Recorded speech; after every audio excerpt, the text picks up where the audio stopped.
There's a bear on the loose, and it's coming for everybody in the Big 12. We're talking about it on the Big 12 Squad. You're talking ball with the Big 12 Squad.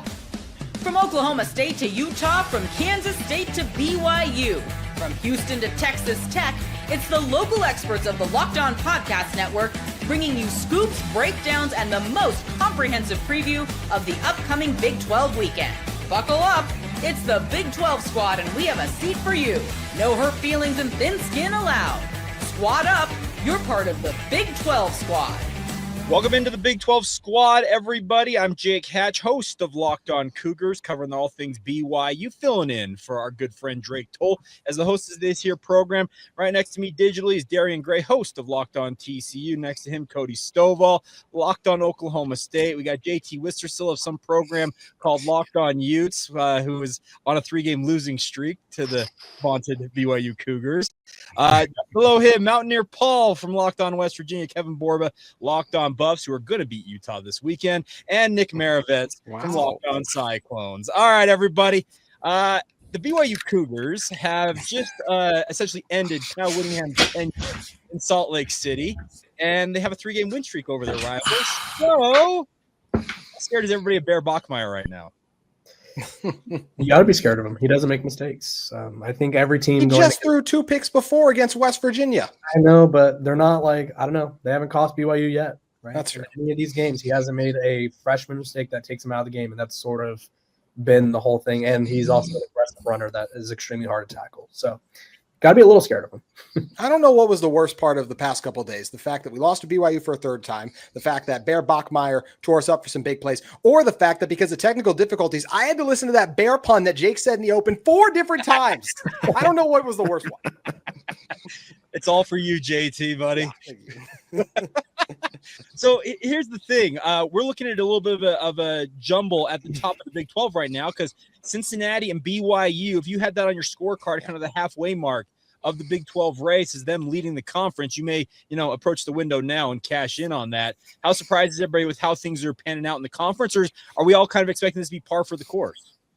Well, I mean, there's 11 teams that are within 2 games. That's normal for the Big 12. Who's at the actual top isn't as surprising to me, but I'm not shocked that going into halfway of conference play, it's kind of still anybody's game. I didn't think either of the 2 teams would be at the top. I got to be honest. I'll say I was wrong right away. I think a lot of us thought that Scott Satterfield was going to be his last year with Cincinnati. We didn't believe in Sorsby and a lot of things they had going on. And I'll say this for BYU. I looked at a true freshman quarterback the way they won last year, and I thought they would regress and give the Cougars all the credit in the world. They continue to find ways to win these narrow games, and that's a skill for a team like Utah that has lost a lot of them these last 2 years too. So give those 2 programs a lot of credit. I am stunned that Tech lost. I didn't think Tech was going to lose a Big 12 game. I thought they looked that good the few games before. So that was the biggest shocker of the week, honestly, for me.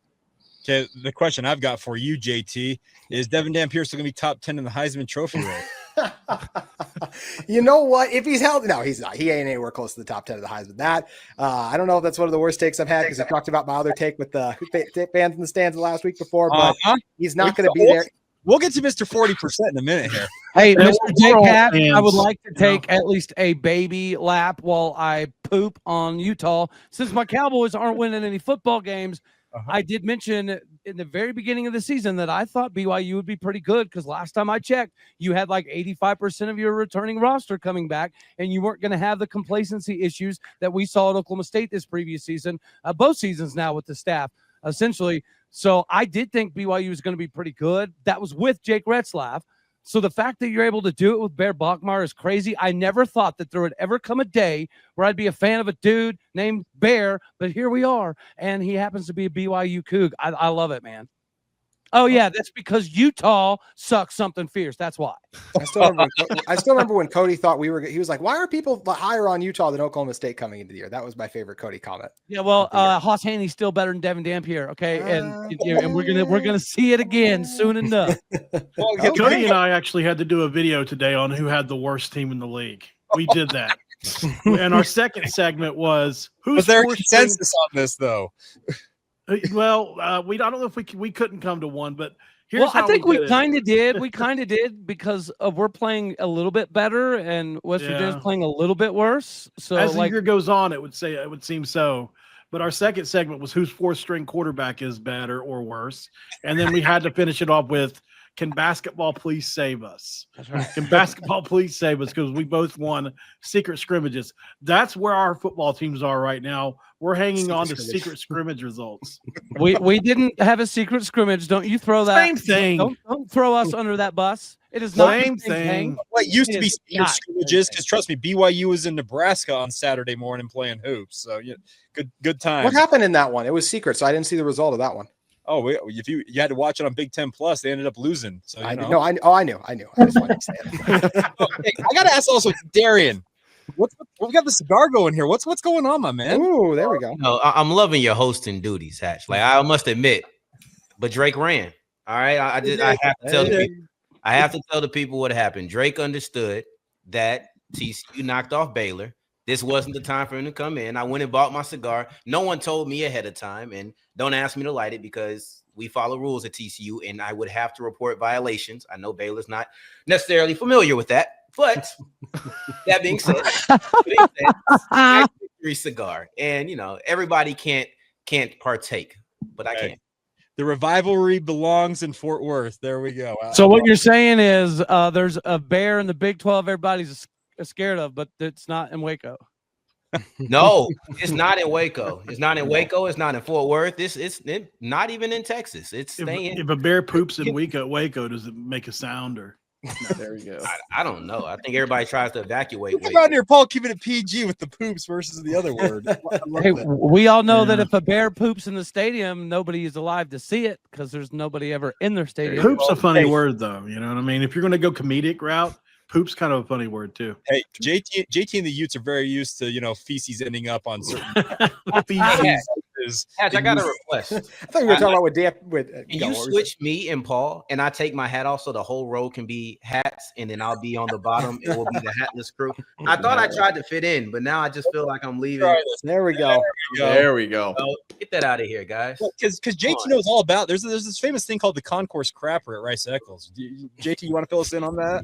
Yeah, I'll let you fill the people in on that. I thought you were going to talk about when Tyler Huntley called y'all doo-doo a couple years ago, which looking back on it, since we called y'all doo-doo, we're 0-3. We're 0-3. That's the curse. The curse of you so poo-poo is upon you. Poo-poo, that was it. You're right. Yes. Yeah, so obviously Tyler Huntley now with the Baltimore Ravens. The last time Utah beat BYU afterwards, he used the famous quote, "They so poo-poo, we never going to lose to them again. Y'all can tweet that." That's his. That was the quote he used. Wow. But did he ever lose to them again? No, he did not. Well, he never lied, kind of. Okay, this time I'm not poo-pooing on Utah, but real question, isn't this why Utah never wanted BYU in the same conference? Because they thought that if BYU had more access, they would be instantaneously a better fit to potentially beat Utah? Depends on who you ask about. I was asking JT. Okay. Jake, I'm curious to hear Jake's thoughts on that.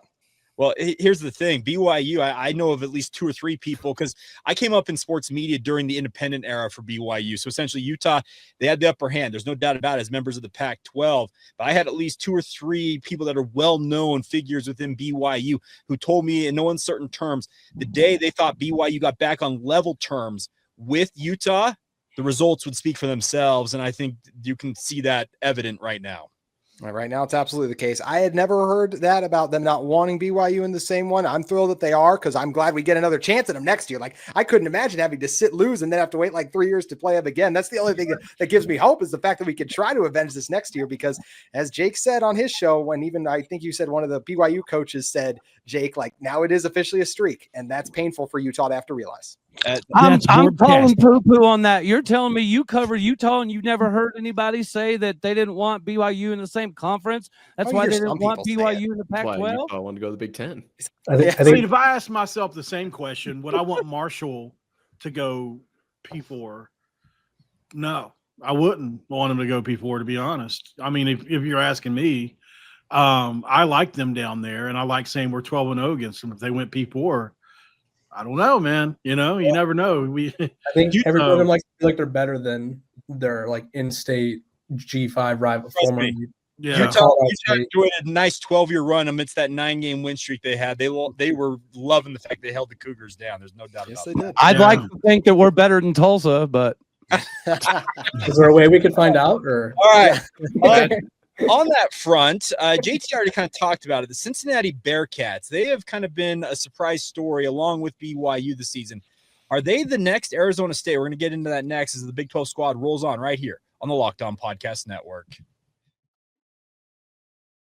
Today's show is brought to you by our friends over at Quo, formerly known as Open Phone. Now, if you are a business owner and you need to get your phone services, it is the best place to do it. It's the best phone system you've heard us talk about before, just with the new name. Here's why it matters. Every missed call is money left on the table. With every customer conversation counting, you need a phone system that keeps you connected 24/7. It is the #1 business phone system. It streamlines customer communications. It works right through an app on your phone or computer, so no more carrying two phones or relying upon a landline. The best part is about Quo is their built-in AI agent is a game changer, answering after-hours calls, capturing leads, and keeping your business moving forward, even when you are off the clock. If you're a solo operator juggling everything or part of a larger team, Quo makes it easy to stay responsive and professional. See why 90,000 businesses trust Quo, formerly Open Phone. Get started for free. Get 20% off your first 6 months at quo.com/lockedoncollege. That's QUO.com/lockedoncollege. You can even keep your same existing number for free. That's Quo. No missed calls, no missed customers. Today's show is also brought to you by our friends over at FanDuel. The NFL season is ongoing. They've got an incredible offer you do not want to miss. Right now, new customers bet just $5 and get $300 in bonus bets if you win. That's right. Pick a bet, plop down $5, and if it hits, you unlock $300 to use across the platform or on their website. The best part about FanDuel, you can many different ways to play. Parlays, player props, futures, odds. With hoop seasons on the way, you may want to get started with that. It's all available to you guys. You can follow the live lines during the games. It makes watching football that much more fun when you got something riding on the action. So what are you waiting for? Visit FanDuel.com to download the FanDuel app today and get started. That's FanDuel.com with our friends over at FanDuel.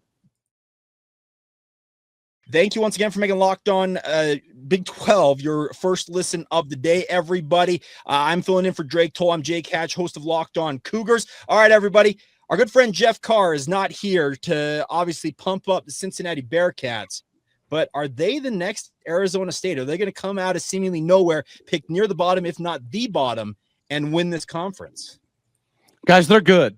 They're good. Like I just told you, we played an adequate football game against them. We had 377 yards of offense. We had 163 yards rushing on the ground. We look like a semblance of a football team, but they have a ton of NFL players or potential. That tight end, he's an NFL draft pick all day, every day. Brendan Sorsby's going to get drafted. They've got a couple offensive linemen that are problematic. Their defensive line, Dante Corleone's going to be a draft pick. Best name in the league, Dante Corleone, man. Cincinnati is good. That's what I'm saying. That's why there's excitement in Boone Pickens, because we could see we were playing pretty decent football. We could also see that by the end of the fourth quarter, they were just so much physically better than we were. And it reminded me of Arizona State last year when Cam Scadaboo said, I'm on a mission against Oklahoma State, and he had like 389 all-purpose yards against us. That's what Cincinnati did. It was a close ball game, closer than the score is indicative of, but their talent at the end of the game was just way too much. They are that good. That sounds like I would pump the brakes on Arizona State level good. I mean, they're scheduled. Yeah, maybe not quite that good, but the only team they played that's worth a damn is Kansas. Really, and they lost at Nebraska, right? Well, they played Iowa State. I mean, Nick's down there. Whoa. Damn, Paul. Well, I don't have every game memorized. I forgot. I'm sorry, Nick. I mean, just trying you to got Nick is here, everybody. So go ahead, Nick. Goodness. No, and to Cody's point, like they are very good, but Iowa State did not play their best game against them. My biggest thing with them right now is the penalties. That was kind of the story of the Iowa State game against them. That was what got Iowa State back in that game. So if they can just stay clean, I think they're very talented. They're very good. But penalties can quickly dismantle a team in just any game. JT knows all about that. That's what. Well played. No, and I'm really quick. I'm with Mountaineer Paul. Like I think they're a really good team. I'm not ready to call them like the team in this conference, especially because I know they lost guys. I still think Tech is the class of the Big 12. They lost to the backup quarterback. Granted, a backup quarterback that beat Utah, but that D line, that team is still scary. It took ASU's best shot to get them. I still think Tech is going to win this league. So therefore, I'm not going to call Cincinnati the next ASU if I don't think they're going to win it. But I do think that game against BYU, Cincinnati BYU, that's a conference title game, elimination game, just like the ASU BYU game was last year.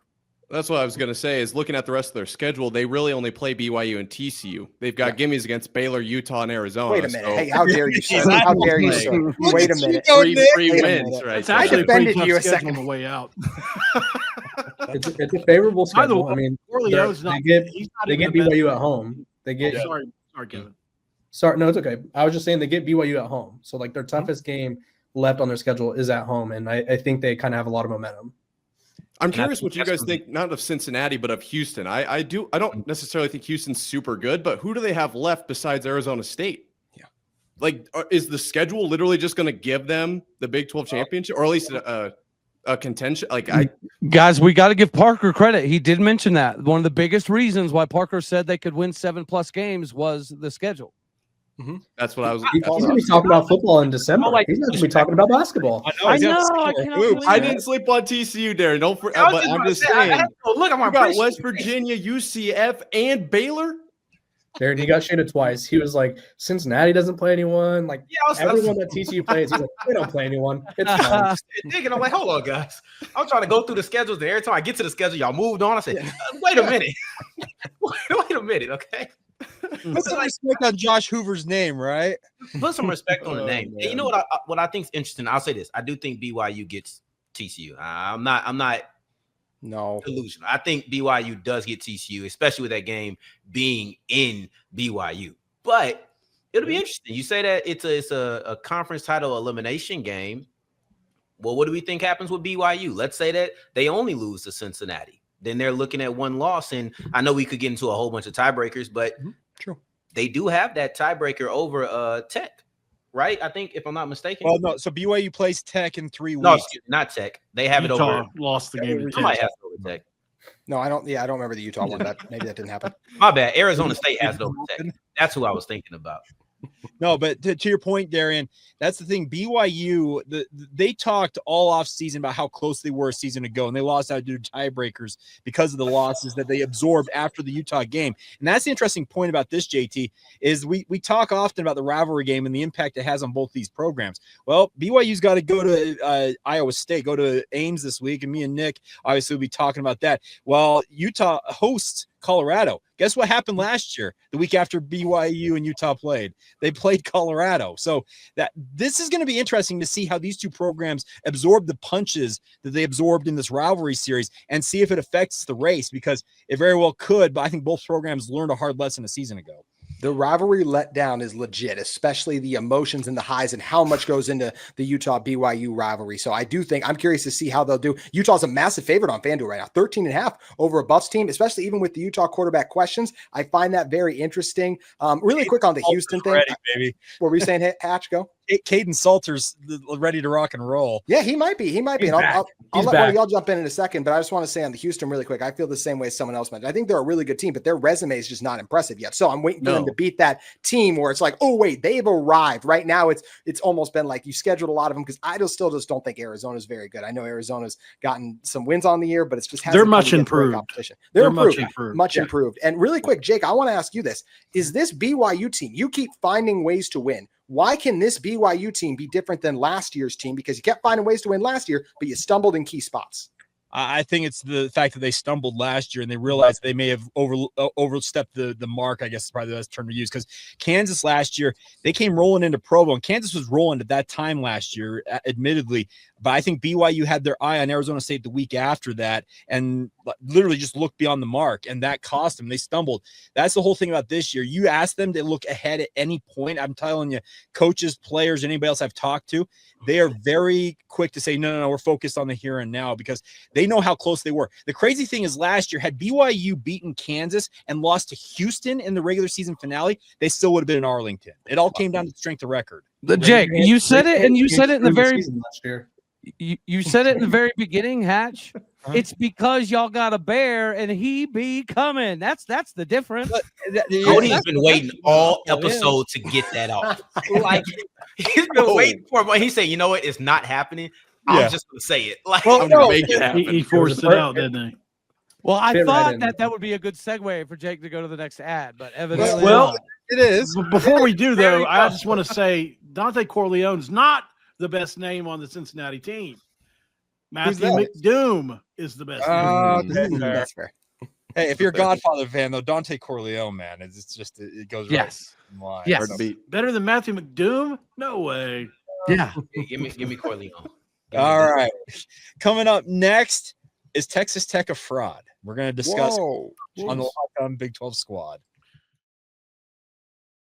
Today's show is brought to you by our friends over at Mazda. Mazda delivers confidence with every ride with more IIHS top safety pick awards than anybody else. They do more for those who do more than simply move. From footwork to breathwork, athletes sweat all the details. Mazda brings that same intention to how they craft every single model as well. You can feel the Japanese craftsmanship in every detail, from the metallic accents to available Napa leather upholstery, making everyday drives feel like anything but, from smooth handling to intuitive control. So like our players, we sweat every single detail, because when you make every move count, impossible becomes irrelevant. It's all courtesy of friends over at Mazda. Move and be moved.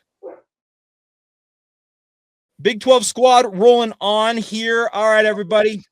Baron Morton is the most banged up day-to-day quarterback I have seen in all of college football. And it seems like there's a question out there that what is Texas Tech with him versus without him? JT knows all about without him, because Will Hammond just went, ham. Never misses a chance. Never. That's why it's no different than when Drake and him are hosting. It's a Locked On Cougs host either way. Hey. Play the hits. On that. Play the hits. That's right. But ASU this past week found a way against seemingly I felt like when Tech scored against ASU to take that lead, it felt like, all right, they're going to find a way through. And to ASU's credit, Sam Levitt, much like Baron Morton, seems to kind of be the heart and soul of ASU. Drives them right down the field, they score a touchdown, and it throws a wrench in the Big 12 race. But JT, to your point, I don't think any of us are counting Tech about them rebounding and getting right back into the race here. You had quite the tease, causing them frauds, going to the Drake Toll school of headlines there. My goodness. Well, but the question is, if Baron Morton is out any longer, are they fraudulent without him at the helm? I guess it depends on how good you think ASU is. I still think they're a top 5 team in this league. I just think they didn't have their quarterback in Salt Lake City. It was a bad recipe that day. I have a ton to say, but I want to let everybody else speak first, because I talk way too damn much. No, I think JT has a good point. I think that, honestly, I do feel like people have just kind of disregarded Arizona State at times, or cut them out of the conversation as if they didn't belong there. I think they've had some losses that were a little tough to swallow. Like, they lost big to Utah, but like JT mentioned, they didn't have their starting quarterback. They lost to Mississippi State in the beginning of the year. But embarrassing. I think one thing we've seen is Arizona State is a squad. They shouldn't be counted out in any game. And I think that same attitude should be taken towards the season, especially when you look at some of the guys that they have or some of the teams they have on the schedule. They got Houston. So if we're talking about Houston, they can get them out of here, which is a fellow one-loss team. They can take out, and that's Iowa State, West Virginia, Colorado, Arizona. You went out and you have games like Cincinnati versus BYU or BYU versus Tech. I think that this could look a lot different when we get to the end of the season and we're comparing schedules and what paths other people have to go through. The idea of what I believe that Arizona State will have to go through compared to some of their peers at the top of the conference is different, and those things matter. So I'm not ready to count them out as far as resume or upcoming schedule or just quality of team. Shouldn't they be downgraded for this? Come on, now. This is like Oh my! That's the one thing me and Jake can agree on. That's the one thing. Come on. Hate it. It just looks like Temple 2 times. That's what it looks like. It's exactly. You're right, Darian. It looks like Temple. You just, I like that. That alone should downgrade Texas. It looks like somebody who can't even spell the word Temple designed that thing. It looks like I made that thing up. The biggest surprise is They can't took throw the tortillas Bevels anymore. out of it, right? That's what they Well, did. okay, and that's the other thing. They lost to the Devils the next week. Is there any connection? Oh, that's a fair That's point. my No headline. devil, no devil dub. Okay, but Yep. they're also not allowing them to throw tortillas, boys. So like, what is Well, there? I thought the rules could change, but traditions wouldn't. That's what I thought was happening. Kirby Hocutt saying that you're going to have your ticket privileges It's revoked. different when you get fined and when they start finding Guys, you. different a lot. once the pocket's affected. Rich Rodriguez said he would pay the Start coming fine in out, it's like, advance. okay, maybe we could just like hold our tortillas and wave them. Oklahoma State fans are going to show up with tortillas stuffed in wonderful places just for this ball game. Fellas, St. Bill Snyder. when we need a penalty, there might be a tortilla flying. It's literally a free 15 yards for any away fan. I thought the same thing. Yeah, Yeah, Trust no, me, it's I great. guarantee there will be BYU fans if this is going to hold. When they go down to Lubbock in a few weeks' time, they'll sneak a tortilla or two in and be tossing it when they need it. Can't I you told just people to in sneak Texas pocket Tech knives stuff and in. do that, and then like penalize them, like oh, this Texas Tech fan sucks, and you're just like constantly throwing flour corn tortillas out there. Like, is that the best way to defend Texas Tech? Is that the best way to defend it? Is that It's like the old Eddie Guerrero move where you hit yourself and like act like you got hit, fall down. That's what you have to do. That's the equivalent of Kevin, it. Really. if there's anywhere in the country that would bring back tar and feathering, it might be Lubbock, Texas. So don't give them too many good ideas. Don't give them too many good ideas. What a foghorn leghorn take that was. I said. We got tarred and feathering on the show today. This is wow. I was watching a George Washington documentary earlier. I do apologize. Hey, he had wooden teeth, by the way, just in case you were curious. Hey, Nick. That was a myth. Hey, Nick, are y'all getting? No, it's real. Well, Hey, they're Nick. horse. Yeah. Nick, are y'all making up? I need BYU to lose at some point here along the way. If Utah wants to have a chance to get in, can y'all get an upset bid on the road for me? I think so. And Iowa State's favored right now. I was actually curious if we get around to this, Jake. BYU's been an underdog all season, boys, and they're 7-0. They have been. Right They have been. No, and I'm curious. This is a genuine question. I saw this on Twitter, so I thought I'd come straight to the horse's mouth. Is it possible that BYU's betting lines are skewed because BYU fans don't bet very much? Like, is that a reason? 110%. That's so interesting to me. Are they allowed to, or is that just like not something they do? Here's the thing. Honor code. Yeah. It's not an honor code violation. That, to be clear, Oh. members of the faith can wager if they want to. It's just been strongly encouraged not to by church leadership for many, many years. And I'm telling you, the vast majority of members of the Church of Jesus Christ of Latter-day Saints, they do not wager on sport. They don't gamble. There's a famous quote from Lavelle Edwards back in the day that LDS fans will go to Las Vegas with a $20 bill and a copy of the 10 Commandments and won't break either one. Do they do LDS? Do they do where they have to get back to the church, tithing and stuff? Yes. 10% of their income is contributed back to the church, and a lot of that quote unquote disposable income is that it goes back to the church versus where they've gone to sports wagering and the like. Makes sense. So if they hit big, they have to share it anyway, right? Well, yeah, exactly. And that's the thing about this. If you do decide, and trust me, I've got some buddies who are members of the faith. They place bets and they contribute 10% of their winnings right back to the church. So There we go. Hey, Paul, I want to hear your thoughts before I unload on Texas Tech because they ain't got a bear and they don't be coming. They do have an LDS quarterback, though. All right. Fair play. Fair play. You want to hear my thoughts on what exactly? He didn't have anywhere to go with that. I don't know. Okay. Just like say something. Save one me. time, I told you guys the story about my dad when we were fishing at the pier. Yeah, he had to reach into the fish's Best mouth. got to say that too. Did I tell you guys about this? Yeah, 100%. Yes, please go. I know I've told you before. Darian hadn't heard it. There's Okay, new. well, we were fishing. We were fishing in Tampa, Florida, and my dad has a prosthetic arm, and so he liked to play jokes on people. It was flesh covered, of course, and he would wear long sleeves. To hide it because people would ask him random questions and he would lie and say an alligator bit it off or a bear bit it off. But he hooked into a hammerhead shark that was 3 feet long. It was like a younger one. And my dad just always reaches in and pulls the hook out. It's what he does. And so my dad had really good comedic timing with this kind of thing. And I'm a kid. I'll never forget it. As he reached down to this hammerhead's mouth, it's chomping his arm away. This old lady is looking down at him with this horrific face. And so with great comedic timing, he popped that thing out and went, ah! Well, he didn't give us the physical representation last time, Darian. He didn't give us the dolphin wave last time. And so that's how Mel Gibson came up with the Passion of the Christ. Out of bed. Hey, speaking of the Passion of the Christ, Texas Tech, I hope, is a fraud because when did they turn into Utah fans? Last week is the first time in my life that I saw Texas Tech fans talking about how now I know how Utah feels. This is a trash conference. We're holding this conference up. Without Texas Tech, this conference would be terrible. When did this happen?